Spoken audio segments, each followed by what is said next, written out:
Chapter 1. Railroads, the first big business and the failure of the cartels.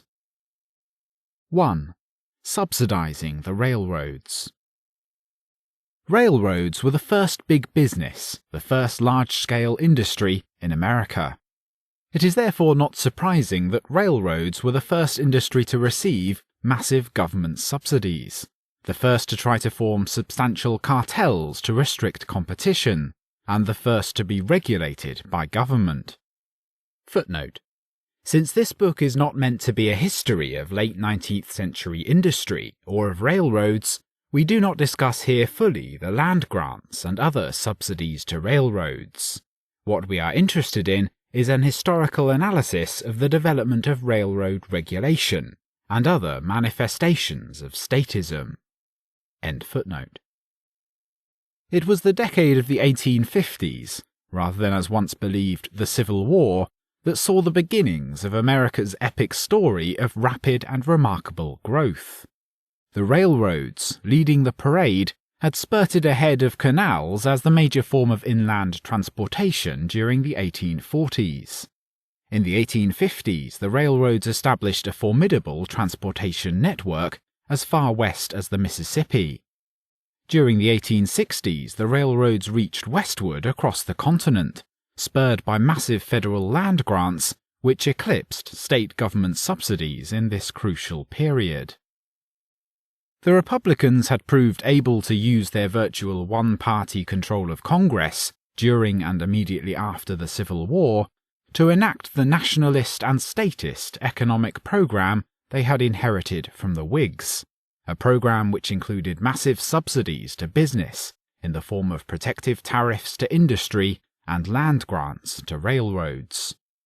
Before the Civil War, the Democratic Party, roughly the laissez-faire party since its inception in the late 1820s, had clearly been the permanent majority of the country. The Democrats were only out of the presidential office for 2 terms in over 3 decades. But with the Democrats demoralized, seceded from the Union, or branded as traitors, the Republicans saw their golden opportunity and drove through their program. One example of the way in which the railroads fed at the public trough during the 1860s is the case of the 800,000-acre Cherokee Tract in southeastern Kansas. The tract was grabbed from the Cherokees by the federal government and then sold in one chunk to James F. Joy, known as the Railroad King, and head of the Kansas City, Fort Scott and Gulf Railroad. The sale to Joy, negotiated in secret, was a curious one, since he was not the high bidder for the land. There was a great deal of protest when it was discovered that the sale made no provisions for settlers, some 20,000 strong, who had already homesteaded the land. Finally, the government, which had sold the land to Joy at $1 an acre on generous credit terms, allowed the settlers to buy their land from Joy for an average sum of $1.92 per acre in cash. Joy's highly favourable treatment at the hands of the federal government may have been related to the fact that Secretary of the Interior Orville H. Browning, the director of the public lands and the man who had negotiated the sale, was James Joy's brother-in-law. Not only that, Browning had been Joy's attorney and was soon to be so again, and the man employed by Joy to negotiate with Browning over the Cherokee land was none other than Browning's own law partner. A cosy little group. Of nearly 200 million acres of valuable land in the original federal grants, almost half were handed over to the 4 large transcontinental railroads: Central Pacific, Southern Pacific, Union Pacific, and Northern Pacific. The typical modus operandi of these railroads was as follows. 1. A small group of inside promoters and managers would form the railroad, putting up virtually no money of their own.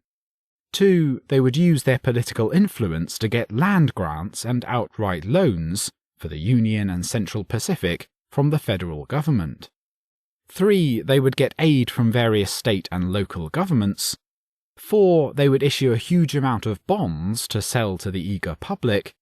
And 5. They would form a privately held construction company issuing themselves bonds and shares, and would then mulct themselves as managers of the railroad, or rather mulct railroad shareholders and bondholders, by charging the road highly inflated construction costs.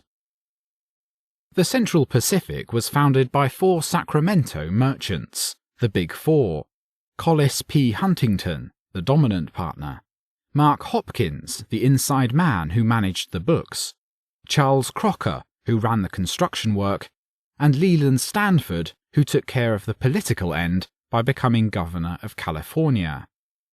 Stanford saw to it that the state and local governments in California along the route kicked in substantial aid to the Central Pacific. One example of his methods occurred when the people of San Francisco voted on a $3 million bond issue to be contributed to the Central Pacific Railroad. To make sure that the people voted correctly, the governor's brother, Philip Stanford, drove to the polls and distributed gold pieces to the voters, who duly obliged their benefactors. The 4 founders had the idea of launching the railroad, but how to do so with only the paltry sum of $200,000 between them? The partners understood where the economics of the business truly lay, in obtaining a lucrative federal charter for the road. Collis Huntington took the $200,000 with him to Washington in his trunk, and when he was through lobbying in Washington, his money was all gone, in a mysteriously unrecorded manner, but the charter for the Central Pacific Railroad was theirs. The charter was the key, for it not only handed 9 million acres in land grants to the road, but it also agreed to pay a subsidy in government bonds, amounting to $26 million to serve as a first mortgage on the railroad. Once the charter was received, money would be pouring into the railroad from federal and state governments, and from the sale of stocks and especially bonds to the public. The profits siphoned off by the 4 founders came largely through their creation of the Credit and Finance Corporation as a separate construction company for the Central Pacific, a company which had the sole right to purchase all material and actually to construct the road.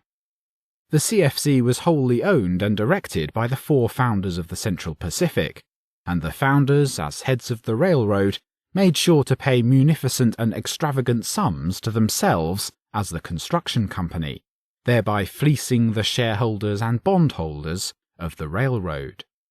The railroad paid a total of $79 million to the CFC for the construction work, funds acquired from government and investors, and it has been estimated that over $36 million was in excess of reasonable cost for the construction.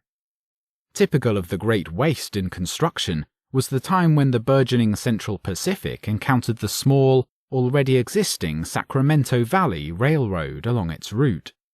The economic course would have been to simply buy the Sacramento Valley Road. Instead, the Central Pacific built its own, longer line around it, in a twisting and senseless route. The reason? Because it was cheaper to build at the government expense than to buy a railroad already existing. The same device was used for the Union Pacific, which, laying track westward from Omaha, joined the Central Pacific in Utah. In this case, the insider's construction company was the Credit Mobilier. The federal land grants to the railroad totaled 12 million acres, and the bond subsidy was $27 million. The inside directors running the Credit Mobilier charged the Union Pacific $94 million for constructing the road, when $44 million was the estimated true cost. This time, the distributor of the largesse to congressmen and other government officials to induce them to vote for chartering the road was Republican Representative Oakes Ames of Massachusetts. Ames distributed the stock of the real profit maker, the Credit Mobilier, judiciously to key members of Congress in advance of the vote, either giving them the stock outright or charging them next to nothing. They became known, unsurprisingly, as the Railway Congressman. As Ames put it, he distributed the stock where it will do most good for us.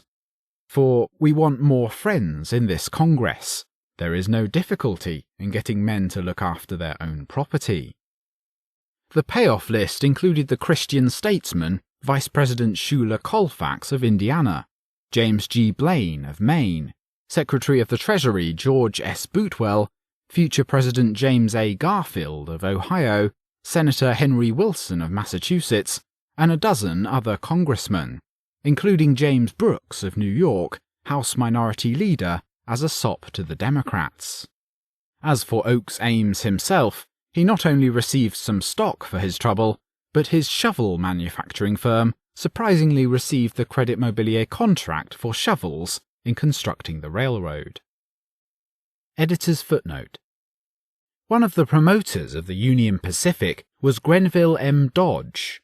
Dodge, who previously was helpful in getting Iowa Republicans to support Abraham Lincoln for president in 1860, later was promoted to an army general in the Civil War and was tasked with removing the Indians from the Union Pacific's land. Part of the railroad's costs were subsidized in this manner. End footnote. The railroad financier with closest ties to the Republican administrations was the redoubtable banker J. Cooke, head of J. Cooke & Co. A small Philadelphia financier at the outset of the Civil War, Cooke had the vision to found his banking house and to wangle from the federal government a monopoly on underwriting the massive bond issues floated during the war. To sell them to the gullible public, Cooke launched the first modern propaganda campaign for selling the bonds, employing thousands of sub-agents and such slogans for the credulous as "a national debt, a national blessing." Cooke obtained the highly lucrative monopoly underwriting concession from Washington through his influence on Secretary of the Treasury Salmon P. Chase. Cooke's journalist brother Henry was a long-time aide of Chase, from the latter's tenure as governor of Ohio. Henry then followed Chase to Washington. After extensive wining and dining of Chase, and after demonstrating his propaganda methods in selling government bonds, J. Cooke won the coveted concession that was to make him one of the richest men in America, and his new J. Cooke & Co. by far the leading investment bank. Cooke became widely known as the Tycoon, and the phrase "as rich as J. Cooke" became a popular saying. Cooke found many ingenious ways to expand the market for his bonds. He bribed financial reporters and congressmen extensively, and he demanded kickbacks in bond purchases from every war contractor and military supplier. Particularly adroit was Cooke's success in taking Chase's plan and persuading Congress to transform the American banking system. The notes of state-chartered banks, which constituted all the banks in the country before the onset of the Civil War, were taxed out of existence by the federal government, to be replaced by the notes of a few newly chartered, large-scale national banks. The legal structure of the national banks, in turn, was such that the amount of banknotes they could issue was based on how many federal bonds they held. Hence, by lobbying for a new centralized banking system dependent on government bonds, Cooke assured himself a huge increase in the market for the very bonds over which he had acquired a monopoly. Considering Cooke's credentials, it is no wonder that the biggest land bonanza of all the railroad charters, the Northern Pacific, enjoying its federal gift of 47 million acres, should have fallen into the hands of the Tycoon in 1869. Before launching actual construction of the Northern Pacific, Cooke lobbied in Washington in 1870 for a new charter, which provided for J. Cooke & Co. to be the sole fiscal agent of the railroad, and for Cooke's bank to receive the enormous fee of 12%, as well as 20% in Northern Pacific stock, for all bonds it was able to sell. Thus, Cooke did not need a separate construction company to mulct the other shareholders and bondholders of the railroad, as did his counterparts in the Central and Union Pacific boondoggles, for he already had his private banking house in place. Cooke's handsome charter was aided by the fact that America's leading politicians rushed to help the Northern Pacific in return for shares of its stock. Cooke's old friend, the now Chief Justice of the US Supreme Court, Salmon P. Chase, even offered to become President of the Northern Pacific at a good salary. Other powerful stockholders brought in by Cooke were Vice President Schuyler Colfax, future President Rutherford B. Hayes of Ohio, and Secretary of the Treasury Hugh McCulloch. President Ulysses S. Grant's wholehearted favour was assured by the influence of his old friend and adviser Henry Cooke, and of his private secretary General Horace Porter, who offered his friendly services to Cooke in return for a handsome bribe. The payoff to Northern Pacific was opposed by a rival group who sought similar favours for a new Southern Pacific Railroad. The major backer for the Southern Pacific Group was Speaker of the House James G. Blaine of Maine, one of the powers of the Republican Party. To persuade Blaine of the error of his ways, J. Cooke & Co. granted the Speaker a sizable personal loan based on collateral that was not investigated with the bank's usual care. With the charter firmly in tow, J. Cooke geared up a mammoth propaganda machine such as he had used to successfully sell government bonds in the Civil War. Travelling agents were hired, and newspapermen were systematically bribed to sing the praises of the Northern Pacific and of the climate along its prospective route. The purpose was twofold: to induce the general public to buy Northern Pacific bonds, and to induce settlers to immigrate to the Northwestern Territories along the route. The migrants would have to buy the land granted to the railroad and to become customers of the railroad after it was built. Favoured stockholder Henry Ward Beecher, the most celebrated minister in the country, wrote blurbs for the railroad in his Christian Union, and Cooke's hired pamphleteers had the fertile imagination to claim the climate of the future states of Minnesota and Montana to be a cross between Paris and Venice. Editor's footnote. The main drawback of government-sponsored transcontinentals was that they were not funded through market savings, but instead government loans and land grants, and were thus not disciplined by profit and loss. By granting subsidies, the government diverted resources away from where consumers would have spent their money, and hence valued more highly. That transcontinental railroads still would have been created can be seen through Hill's Great Northern, built after buying the previously subsidized and bankrupt St. Paul and Pacific Railroad, which received a land grant far smaller than the other transcontinentals. End footnote. By the early 1870s, however, the bonanza era for the railroads and their promoters had come to an abrupt end. The reasons were threefold. In the first place, there was a general revulsion at the way in which the railroads had been able to outdo each other in feeding hugely at the public trough. 1871 was the year of the last federal land grant to the railroads, for the decade of the 1870s saw a widespread anti-monopoly movement, which also succeeded in slowing down state and local aid to new railroads. In some states, new constitutions prohibited government loans to corporations, which in those days meant mainly railroads. The revulsion against public partnership with railroads coincided with the second reason, the renaissance of the Democratic Party. For the eager mercantilism of the 1860s reflected the virtual absence in Congress on the political scene of the traditionally laissez-faire party. By the early 1870s, the Democratic Party had recouped its fortunes, only to have the presidential election purloined from Samuel Tilden in 1876. From the early 1870s to the mid-1890s, the Democratic Party was to be almost as strong as the Republicans, often controlling at least one House of Congress, if not so often the presidency itself. Apart from their ideological affinities, the Democrats could be expected to make political capital out of Republican corruption, so much of which had centred on the railroads.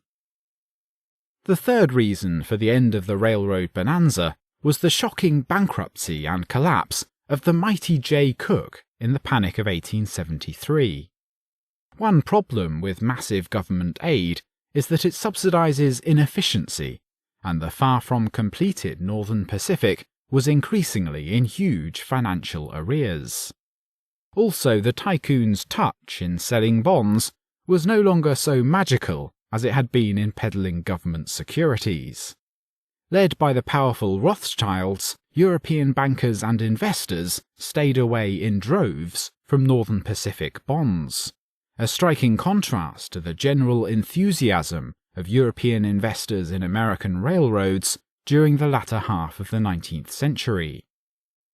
Meanwhile, at home, the brash new firm of investment bankers, Drexel, Morgan & Co., headed by Cooke's Philadelphia rival Anthony Drexel and by young John Pierpont Morgan of New York, acted against Cooke and helped bring about the failure of Cooke's US government bond issue in early 1873. Half a year later, all of these factors combined to cause the failure and bankruptcy of J. Cooke & Co., precipitating the Panic of 1873. As a result, Cooke was now succeeded by J.P. Morgan as the nation's leading investment banker.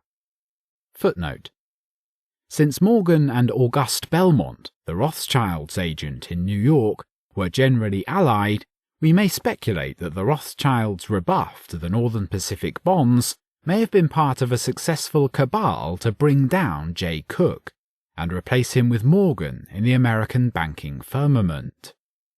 Morgan had other important European connections. His father Junius was an American-born banker at the London branch of George Peabody and Company. End footnote. Since Morgan was a Democrat, his ascension symbolized the important political shift, returning the country to a genuine two-party system.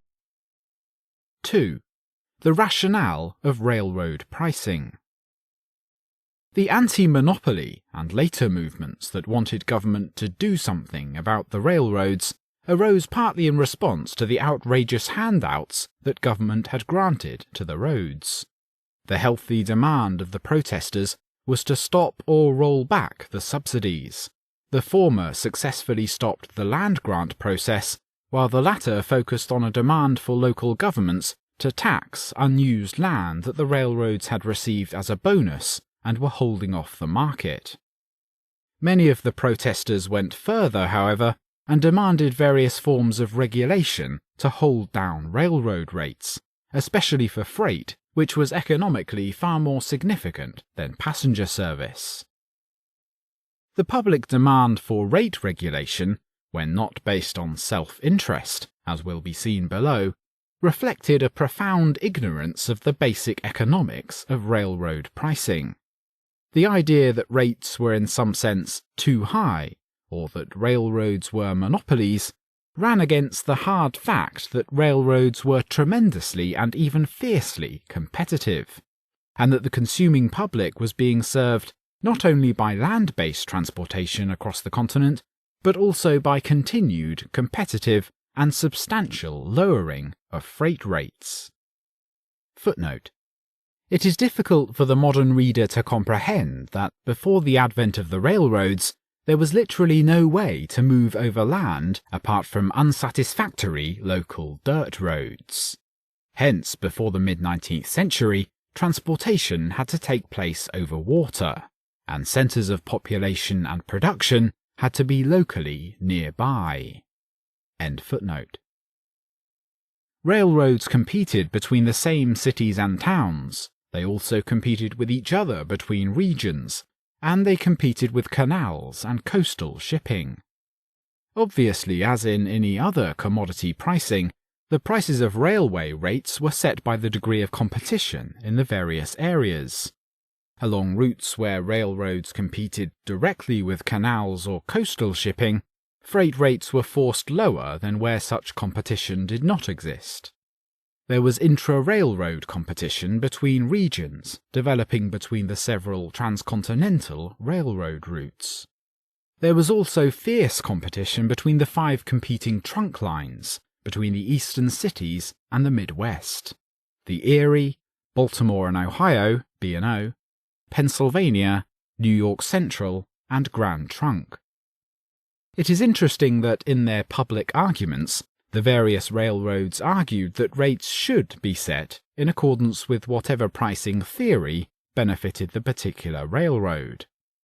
Thus, the Baltimore and Ohio and Pennsylvania railroads, which were the shortest of the 5 trunk lines, argued that rates should be set according to distance, which of course would allow them to undercut their competitors. The New York Central, which had the lowest costs of operation, easier grades, denser traffic, etc., argued that rates should be determined solely by operating costs.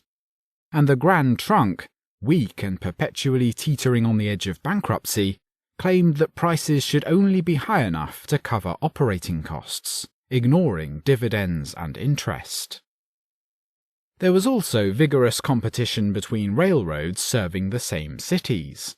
By the mid-1880s, indeed, there was scarcely a large town in the United States that wasn't served by 2 or more railroads. For one example, there were in this period no less than 20 competitive railway routes between St. Louis and Atlanta.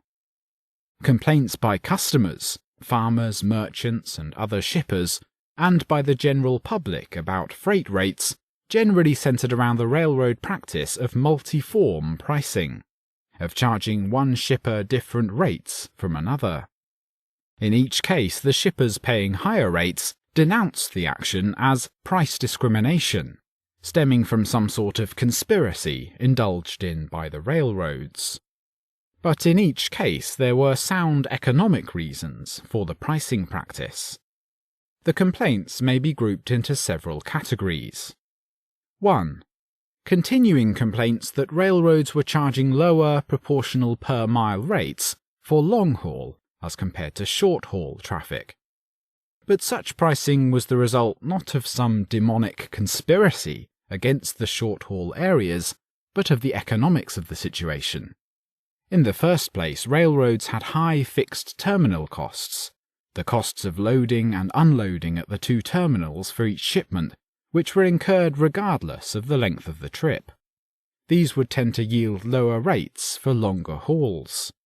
Secondly, the Western railroads in particular were built far ahead of traffic, and therefore had to keep freight rates low in order to induce farmers and others to develop the region. This would account for lower through long-haul interstate rates from west to east. The eastern farmers, hit hard by the competition from the west, were of course more disposed to rail against conspiracy than to consult the economic reasons for the differences in freight rates. They complained about the resulting loss of their natural markets in the eastern cities. Similar bitter complaints about higher rates were indulged in by eastern merchants and agricultural-based manufacturers, who saw themselves outcompeted by products made further west. Thus, millers in Rochester denounced the lower freight rates enjoyed to their New York City makers by the millers in Minneapolis. 2. One would think that the western farmers, at least, would be delighted by the lower rates on long-haul through traffic from west to east. But true to both human nature and the political value of pressure and complaints, the western farmers too claimed to be unhappy. They protested the higher local rates they had to pay, as well as the discounts that railroads gave to large as compared to small shippers. The rationale for granting discounts for large shipments should be familiar to the current reader. Larger orders reduce the risk of producing or shipping a desired minimum volume, and larger orders are less costly to process since there is a certain fixed cost for writing out and processing any given order. 3. As indicated above, railroad rates will naturally tend to be lower where competition is fiercer, either with other roads in the same town, other regions, or with other forms of transportation. Thus, New York City, with many competing railroads, paid far lower rates per mile on grain shipped from Chicago than did Pittsburgh, which was only served by one railroad, the Pennsylvania. Worcester, Massachusetts merchants paid more for their western grain than did the merchants from more distant Boston. Naturally, the result was continued grumbling from cities which considered themselves disadvantaged. 4. The most intense and persistent griping over alleged geographical freight rate discrimination has been Southern charges that the South has always been forced to pay substantially higher freight rates than other regions, particularly the East. In a notable article, the eminent historian David M. Potter has explained these persistently higher Southern rates by demonstrating their economic rationale. Potter uncovered several reasons for the higher freight rates in the South.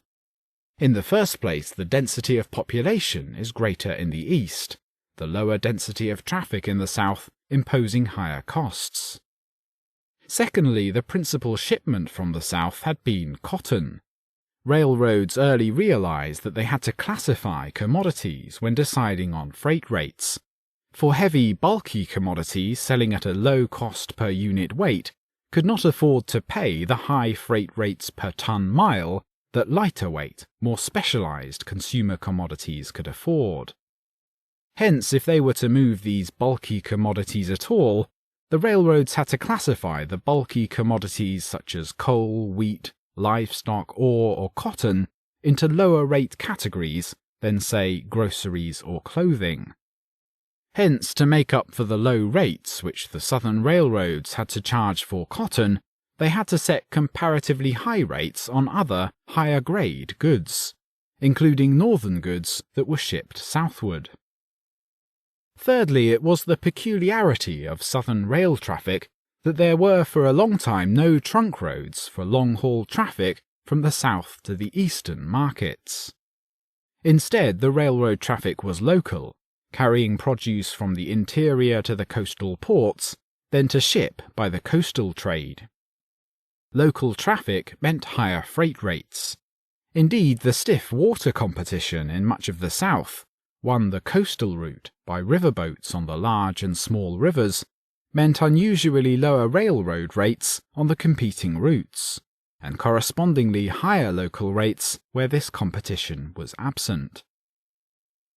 Fourthly, even after trunk lines were built, the only through traffic was triangular, shipping foodstuffs from the Midwest to the South and cotton from the South to the East. This meant one-way traffic, a costly process which meant little or no return shipments to reduce overhead costs. Again, the result was higher through rates in the Southern trade. 5. Particularly troubling to critics was the practice of railroads in granting rebates off freight rates to their shippers. It was charged that the practice was discriminatory and monopolistic, and was used to grant special privileges to favoured shippers, such as Standard Oil. What the critics failed to realise was that, far from being in some way monopolistic, granting rebates was precisely the major way by which railroads competed with each other and with other forms of transportation.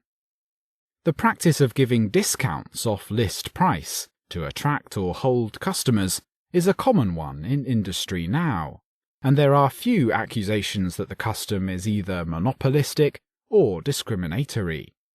The point is that business firms, understandably, do not like to cut prices. If they are forced by competition to cut prices, they try at first not to change their lists, but instead, hoping such cuts will be temporary, grant off-list discounts to their customers. The price-cutting process begins with one or two customers, either to gain new customers or to keep them from shifting to a competitor. If the discounts cannot be sustained, they will disappear and the list will be maintained. But if the general trend turns out to be toward lower prices, the discounts or rebates will spread, especially as other customers tend to find out and demand similar treatment. In short, lower prices will tend to manifest themselves through the spread of discounts off-list. Editor's footnote. Rothbard's reasoning for why firms prefer to engage in secret price discounts rather than publicly stated price cuts is an illuminating explanation for why many prices may appear stickier than what they actually are.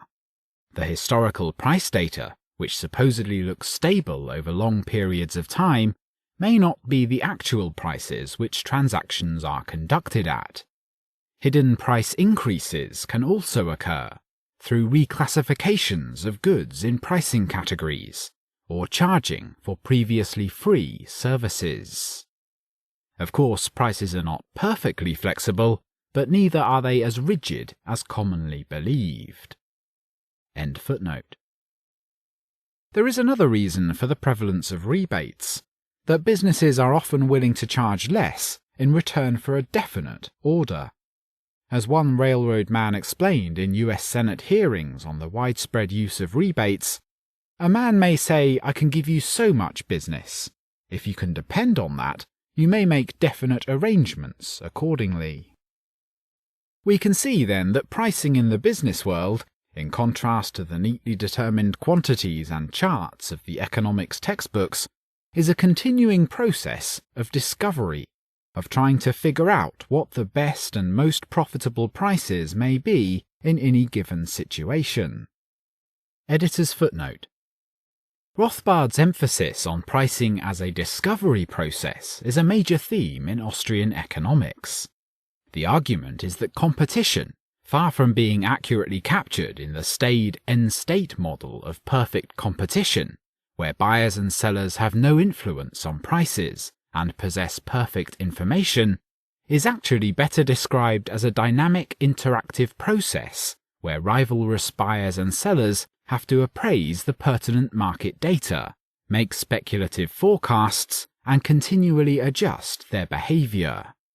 The market process, or the actions of entrepreneurs engaging in economic calculation to allocate scarce resources, is one of equilibration rather than equilibrium.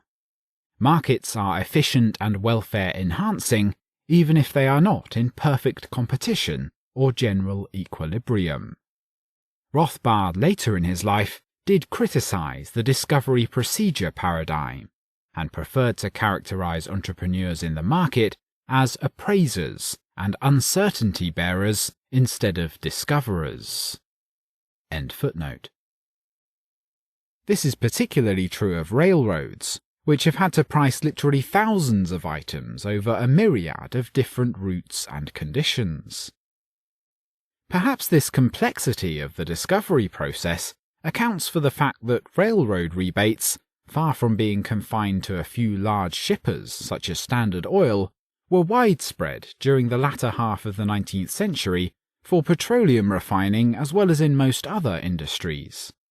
Such rebates were one of the major ways in which railroads competed with each other.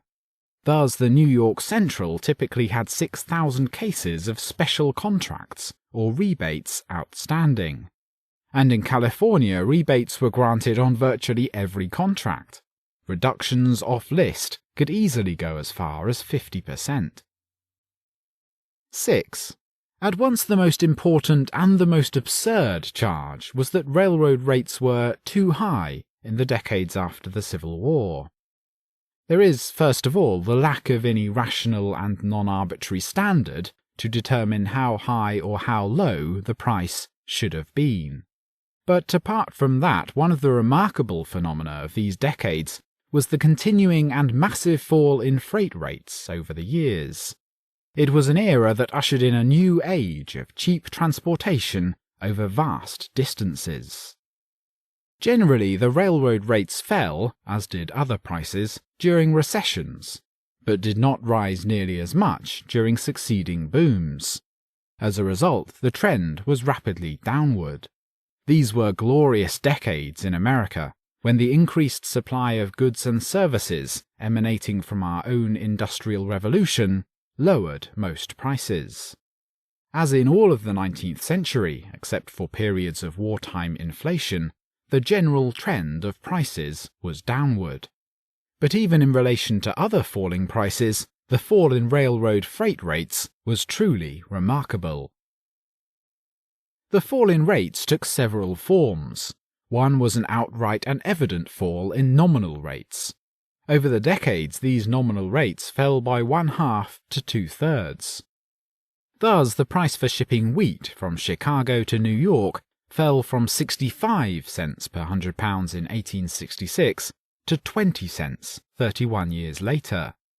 Dressed beef shipments between the two cities fell from 90 cents per £100 in 1872 to 40 cents by the end of the century. In westbound traffic from New York to Chicago, the most expensive or Class 1 goods fell in price from $2.15 per £100 in the spring of 1865 to 75 cents at the end of 1888. Class 4 goods fell during the same period from 96 cents to 35 cents. The most remarkable rate cuts occurred during the Great Rate Wars of 1876 to 1877, between the Great Trunk Lines, soon after the completion of the Baltimore and Ohio route to Chicago in 1874. Class 1 rates fell in those 2 years from 75 cents to 25 cents per £100, while Class 4 rates fell to 16 cents. Eastbound freight rates from Chicago to New York dropped phenomenally by 85%, from $1 to 15 cents. Passenger rates were cut in half in this brief period. Apart from the outright reductions in rates, real freight rates were also lowered by improving the services supplied by the railroads, such as providing storage or carting services without charge. One particular method of lowering freight rates without nominally doing so was by systematically reclassifying commodities from higher to lower paying categories. Thus, the nominal rates in each class could remain the same, but if goods were transferred from higher to lower rate categories, the real effect was to lower the cost of railroad transportation. For example, before 1887, 2/3 of all the items shipped westward in trunkline roads were bracketed into high Class 1 to Class 3 categories. After that year, reclassification in 1887 left only 53% of the items in these highest 3 classes. That same year, a huge increase was granted by the trunk lines in the number of types of items that were entitled to lower rates for being shipped in full carload lots. Before that year, only 14% of westbound items on the trunk lines were entitled to discounts in carloads. Afterwards, fully 55% of the items were entitled to the same privilege. Hence, real freight rates fell because more items could now obtain quantity discount privileges. Overall, railroad rates had fallen far below the wildest dreams of the Grangers and the other anti-railroad movements of the 1870s. Albert Fishlow, indeed, estimates that by 1910, real freight rates had fallen by more than 80% from their 1849 level, and real passenger charges 50%. Editor's footnote. The Grangers were a farmer protest movement that advocated restrictive railroad regulation, among other interventions. The economic suffering of farmers in the late 19th century was overblown. In general, the real price of freight for Western farmers was roughly constant throughout this period, and their terms of trade improved. Nor were they crippled by rising real interest payments. In fact, interest rates were competitive. Most farmers did not take out mortgages, and mortgages that were taken out were short-term and anticipated future deflation. Farmer anger was mainly due to their income rising less than other groups, and the increased competitiveness and changing environment they operated in. End footnote. One particularly piquant group of complainers against the railroads were the railroad investors themselves. Often mulcted by unscrupulous promoters and inside managers, as in the case of the major transcontinental roads, induced by eager local, state and federal governments to overexpand and wastefully manage their operations, the railroad owners found over the decades a none too munificent rate of return sinking even lower. Thus, around 1870, railroad bond yields averaged about 6%, while stock dividends were approximately 7%. By the end of the century, average bond yields had sunk to 3.3%, and dividends to 3.5%. In addition to this virtually 50% drop, only 30 to 40% of railroad stock paid any dividend at all during the 1890s. Railroad bankruptcies and reorganizations were extensive during the same decade. 3. The attempts to form cartels. Early in the career of large-scale railroads, some railroad men sought a way out from the rigours of competition and competitive price-cutting. What they sought was the time-honoured device of the cartel agreement, in which all the firms in a certain industry agree to raise their selling prices. If the firms could be trusted to abide by the agreement, then all could raise prices and every firm could benefit. The general public conceives of price-raising and price-fixing agreements to be as easy as a whispered conversation over cocktails at the club. They are, however, extremely difficult to arrange and even harder to maintain, for prices have been driven low by the competition of supply and production. In order to raise prices successfully, the firms will also have to agree to cut production. And there is the sticking point, for no business firm, no entrepreneur, and no manager likes to cut production. What they prefer to do is expand. And if the businessman is to agree, grudgingly, to cut production, he has to make sure that his competitors will do the same. And then there will be interminable quarrels about how much production each firm is supposed to cut. Thus, if several firms are collectively producing 1 million tons of metal X and selling it at $100 a ton, and the firms wish to agree to raise the price to $150 a ton, they will have to agree on how far below the million tons to cut production, and who should cut how much. And such agreements are at best very difficult to arrive at. But this is only the beginning of the headaches in store for our cartelists. Generally, they will agree on quota production cuts under the output of a base year, usually the current year of operation. So if the cartel is being formed in the year 1978, firms A, B, C, etc. may each agree to cut its output in 1979 20% below the previous year.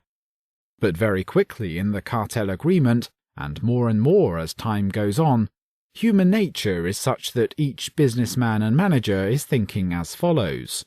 Darn it, why am I stuck with the maximum production based on 1978 production?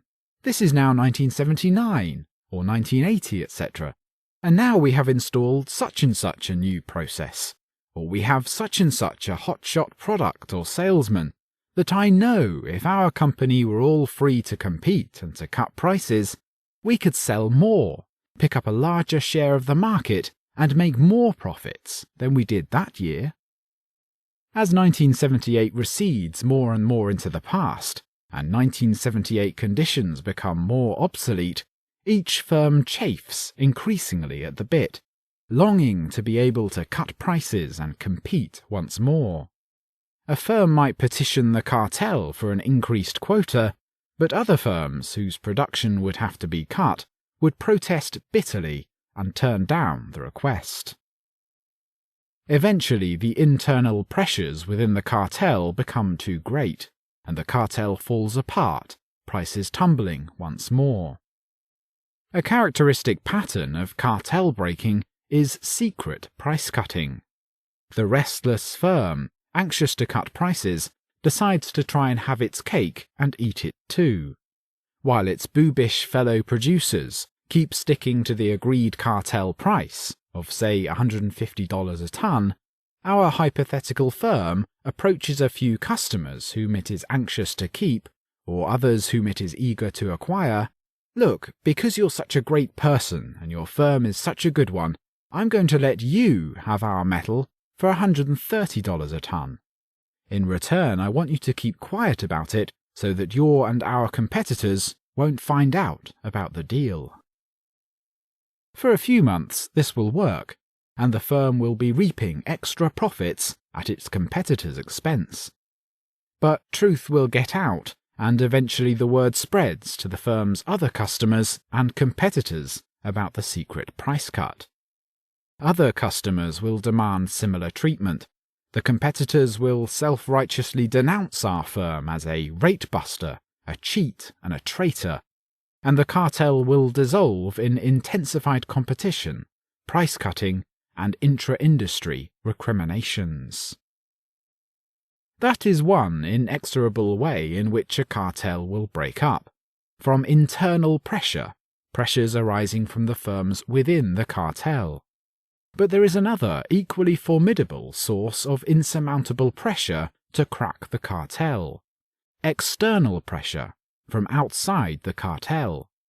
For here is the cartel in our hypothetical metal industry.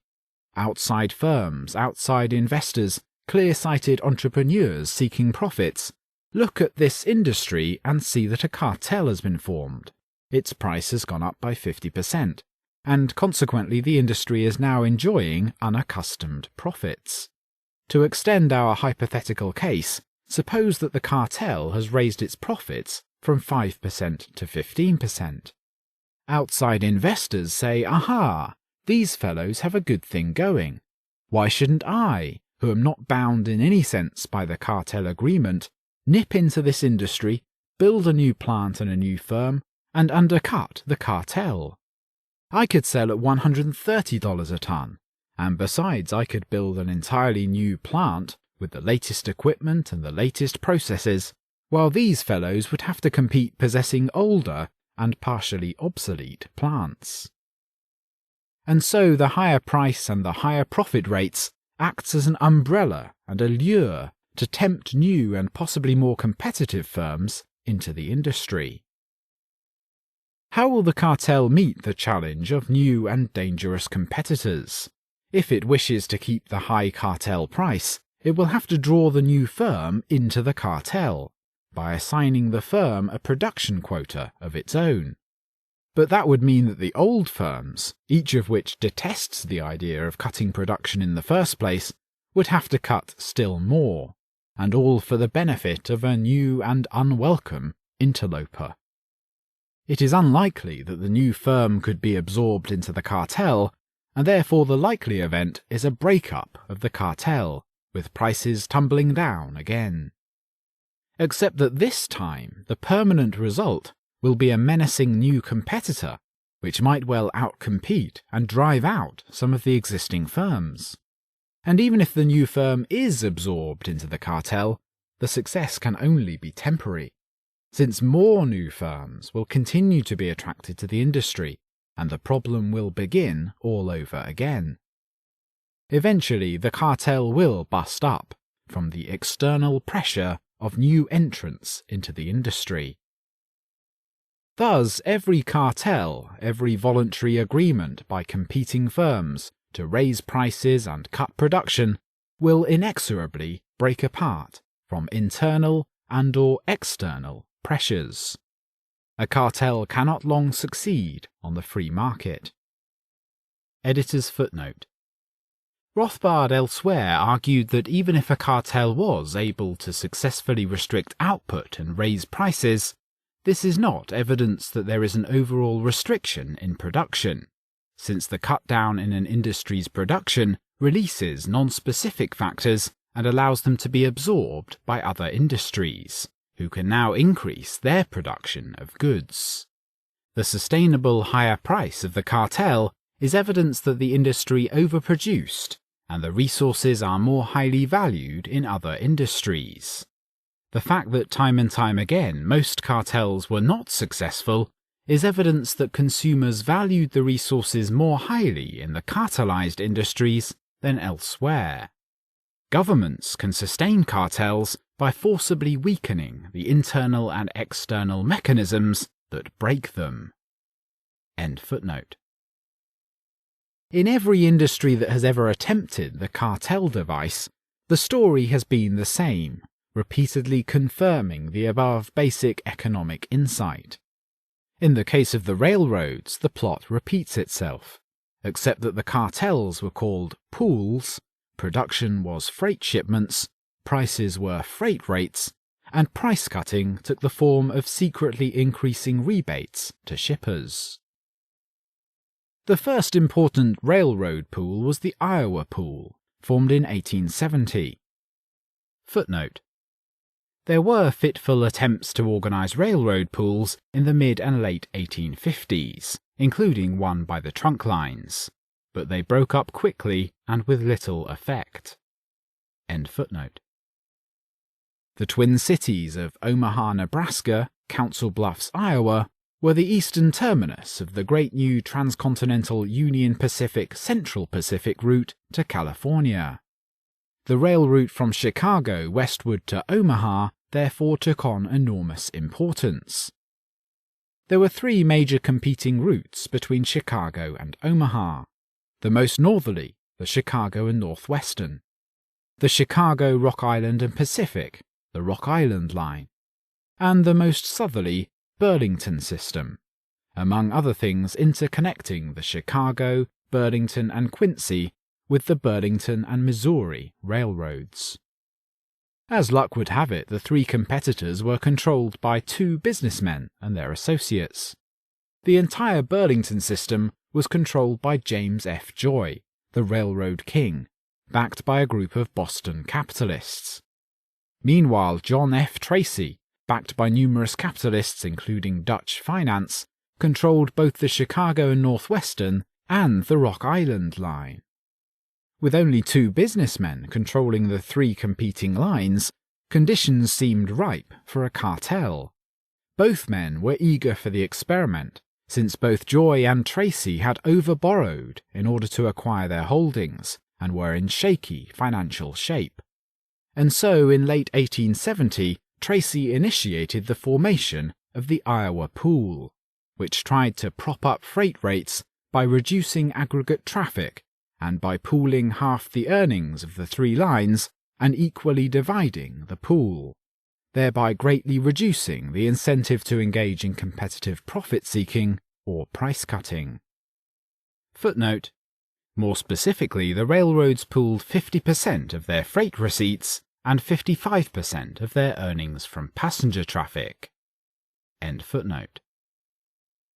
Despite the seemingly favourable conditions and the long official life of the cartel until 1884, the Iowa Pool was plagued with grave difficulties from the very beginning and broke up after only 4 years. Competitive rate cutting, breaking the agreement, occurred early and on many levels. There was first severe rate cutting even within the Burlington system and within the Tracy holdings. The sales managers and managerial heads of each railroad understandably wishing to increase the profits of their own organization. There was also vigorous competition and rate cutting between the Burlington and the Tracy railroads, with charges of cheating rife between the various parties. But intra- and inter-organizational rivalry did not complete the competitive picture in the Iowa Pool, for the entire transcontinental railroad system was also in vigorous competition with the Pacific Mail steamship line, which sailed between the east and west coasts with overland carriage across Panama. In 1870 there was also an agreement between the steamship line and Union Pacific to prop up freight rates and allocate an agreed division of traffic between railroad and steamship, in effect to impose maximum shipping quotas on each mode of transportation in order to raise freight rates. By 1873, however, a rate war developed between the steamships and the railroads, helping to push the entire pool into collapse a year later. Another important factor in the breakup of the pool was the intervention of the Union Pacific.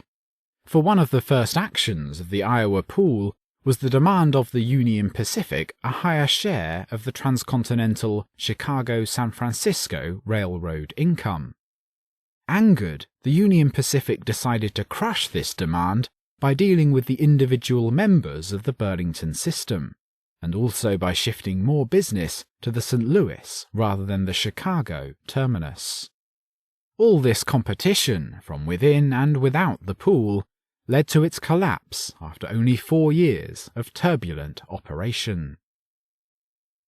The next important pool was an attempt to cartelize the trunk line railroads insofar as they were making shipments in the burgeoning new petroleum industry.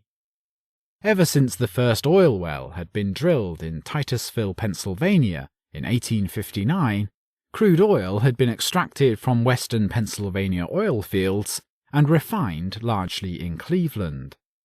At the behest of Thomas A. Scott, head of the Pennsylvania Railroad, in 1871 3 great trunk lines, the Pennsylvania, the Erie, and the New York Central, formed the South Improvement Company. In order to raise freight rates, the company allocated maximum quotas of oil shipments among themselves. The Pennsylvania was to obtain 45% of oil shipments, while the Erie and the New York Central were each allocated 27.5% of the oil freight. To make sure that the railroads stuck to their agreement, a group of oil refiners was brought into the pact, the refiners being pledged to act as eveners, to ensure that each railroad would not exceed its quota of petroleum freight. What were the refiners to get in return for providing such essential service to the railroad cartel? They were to obtain freight rebates up to 50%. Furthermore, they were promised a subsidy amounting to a rebate on all oil shipments made by refiners outside the South Improvement Company agreement. And since the refiners within the group were acting as eveners for all petroleum shipments made by these railroads, they received waybills for these shipments and were therefore able to police the honesty of the railroads in keeping the subsidy agreement. Oil refining was a highly competitive industry, and so despite the fact that the South Improvement Pool meant higher freight rates, some refiners were willing to join the pool in order to gain a rebate and subsidy advantage over their competitors. Besides, they might succeed in cartelizing oil refining as well. The complying refiners were led by the largest oil refiner in the industry, John D. Rockefeller's Standard Oil Company of Ohio, Sohio. Originating in 1867 as the partnership of Rockefeller, Flagler and Andrews Co., Sohio was formed as a $1 million corporation 3 years later. While Rockefeller was hardly averse to achieving a monopoly, he was skeptical of the success of the cartel and entered it only with reluctance. The South Improvement Pool, indeed, turned out to be stillborn. When news of the agreement leaked out, angry pressure by the other refiners and crude oil producers forced the dissolution of the cartel. As will be seen below in Chapter 3, John D. Rockefeller then turned to the merger route in an attempt to achieve a monopoly in oil refining. The first important Eastern pool was formed in August 1874. Competition between the Great East Midwest trunk lines had been intense during the Panic of 1873, with a consequent decline in freight rates. The 3 major trunk lines, New York Central, Erie, and Pennsylvania, were also worried about the imminent completion of a new competition in the Baltimore and Ohio, which would clearly send rates down further. As a result, the presidents of the 3 trunk lines met at Saratoga, New York, at the home of New York Central's William H. Vanderbilt, and hammered out an agreement to keep up freight rates and to appoint 2 regional commissions to enforce the agreement. But the trunk line agreement soon dissolved from pressures both within and outside the cartel. John W. Garrett, president of the B&O, decided to keep out of the agreement in the hope of outcompeting the other roads and picking up a larger share of the freight business. Externally, the Grand Trunk of Canada took advantage of the pact to open up a new northerly trunk line route from Chicago to Boston via Canada. The result was a speedy collapse of the agreement, and bitter rate wars between the trunk lines followed during 1875 and particularly 1876. Desperate, the trunk lines called in Albert Fink, a German-born engineer and former vice president of the Louisville and Nashville Railroad, who had become the foremost theoretician, promoter and manager of railroad pools. By 1873, Fink was urging for the railroads to raise and equalize their rates, and to do it through cartel agreements and divisions of the traffic. Fink was fresh from forming the Southern Railway and Steamship Association in the fall of 1875, in which 32 railway lines formed such an agreement, naming Fink himself as commissioner of the association with power to supervise the agreement. In 1877, the trunk lines decided to call in Fink to help them try again. In April, the 4 largest trunk lines signed the Seaboard Differential Agreement, fixing eastbound freight rates to Philadelphia and Baltimore at 2 and 3 cents per £100 less than to New York or Boston. On westbound traffic, differentials on some freight was the same. On others, it was as much as 6 and 8 cents per £100. The Seaboard Agreement reflected a shift of power from New York to Baltimore and Philadelphia, with Vanderbilt's New York Central and the Erie forced to agree to maintain freight rates higher than the Pennsylvania Railroad, which had its eastern terminus in Philadelphia, or the B&O, which ended in Baltimore. The agreement was engineered by Philadelphia financier Anthony J. Drexel and J.P. Morgan of Drexel, Morgan & Co., a major stockholder as well as creditor of the Baltimore and Ohio. Pressure was also put on by allied English bankers headed by Morgan's father, Junius S. Morgan. In July 1877, a reinforcing agreement between the 4 trunk lines allocated quotas of all westbound freight from New York. The Erie and New York Central to receive 33% each, the Pennsylvania 25%, and the remaining 9% to the B&O. Moreover, the railroads established a trunk line association, headed by Albert Fink, to regulate and supervise the pool and rate agreements. August of the following year, the trunk lines and major Western railroads expanded the cartel idea to form a Western Executive Committee to fix and raise rates and pool freight. And in December, at the suggestion of the ubiquitous Fink, the Trunk Line Association and Western Executive Committee formed a joint executive committee to supervise the entire integrated agreement, headed again by Albert Fink. Fink and the joint executive also supervised regional subcommittees in all the major cities included in the agreement. By 1881, pooling of freight was extended to eastbound traffic as well. And yet this mightiest and continuing attempt to create a voluntary railroad pool proved, like its predecessors, to be a dismal failure. From the beginning, the Grand Trunk Line of Canada kept cutting rates, and the completion of the Grand Trunk Line to Chicago made matters worse. Furthermore, rate cutting by railroads within the cartel kept plaguing Fink and the railroads, largely through secret rebates, which Fink could not detect until it was too late, and much damage had been done to the rate structure and the relative shares of the market. Competitive rebates to shippers were concealed by such deceptive devices as billing freight from more distant points than actually used, under recording of weight, and spurious classification of freight into cheaper categories of freight rates than had been agreed. Fink tried to counter these practices with a system of freight inspection, but lacking coercive police power, there was little he could do.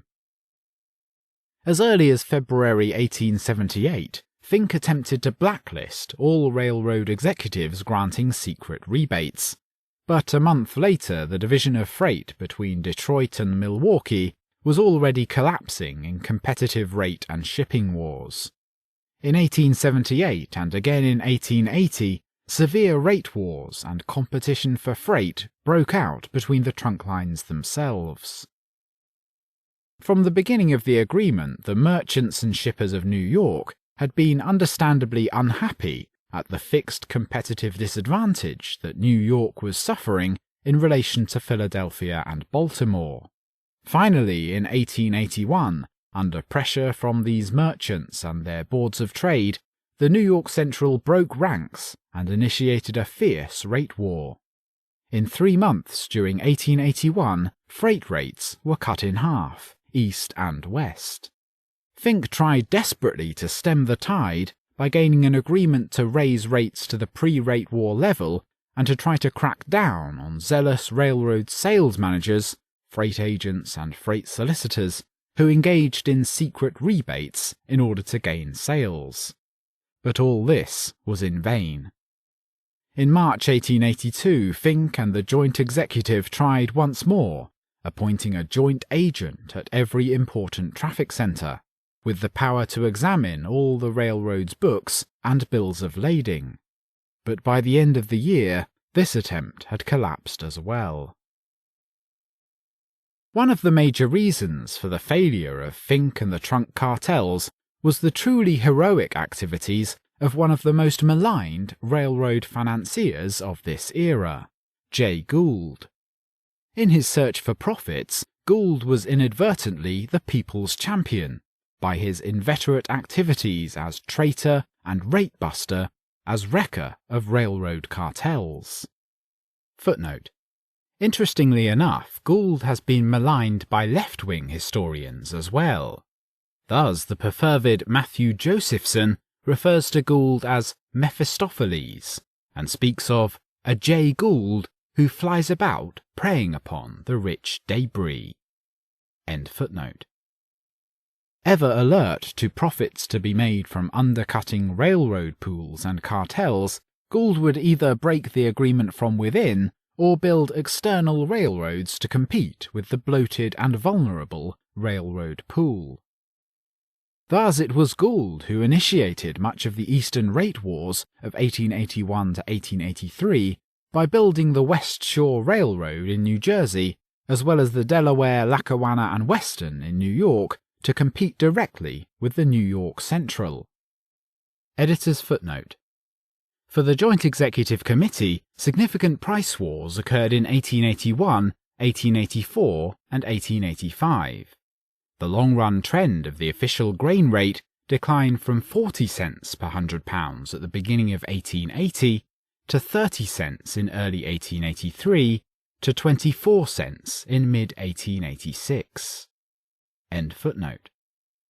In his fascinating re-evaluation of Jay Gould, Julius Gradinsky demonstrates how this disturber of the peace benefited the public and shippers by continually building new railroads and breaking railroad pools and rate agreements. Gould performed this function repeatedly in the Middle West and West, as well as the East. Gradinsky also points out that the extensive rate wars initiated by Gould in the 1870s and 1880s left freight rates permanently far lower than they had been before, and that Gould's rate cutting benefited even the railroads in the long run by forcing lower costs and greater efficiency upon the roads, as well as leading to a long-run growth of freight traffic.